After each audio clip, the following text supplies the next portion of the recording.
Sir, आज core कमिटीची बैठक होते, त्याबद्दल सांगा.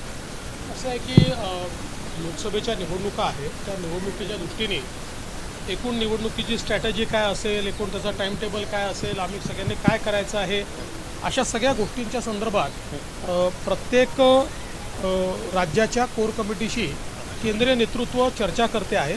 त्याचप्रमाणे आता महाराष्ट्राला देखील या ठिकाणी बोलवलेलं आहे आणि आमच्याशी आता त्यांची चर्चा होईल.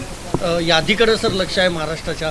पहिली यादी आली होती त्यावेळेला राज्यातले जवळपास 190 नावं देशभरातली जाहीर झाली. असं आहे की आपण पहिल्या यादीच्या वेळेस बघितलं असेल, जिथे अलायन्सेस आहेत त्या ठिकाणची नावं पहिल्या यादीत आली नाही.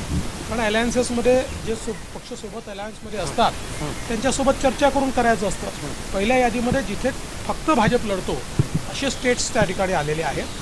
आता अलायन्सेसवाले स्टेट येतील, तुम्ही काळजी करू नका. तुम्हाला योग्य वेळी सगळी माहिती मिळेल.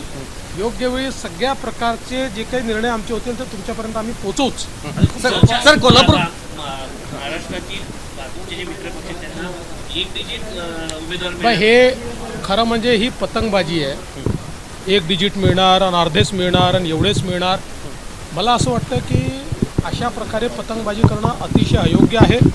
आमचे जे दोन्ही साथीदार आहेत यांना आम्ही योग्य सन्मान जो आहे त्या सन्मानाप्रमाणे त्यांना जागा आम्ही देऊ.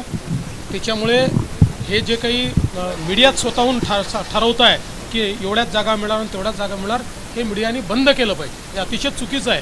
ही न्यूज धादांत चुकीची आहे. एबीपी माझा, उघडा डोळे बघा नीट.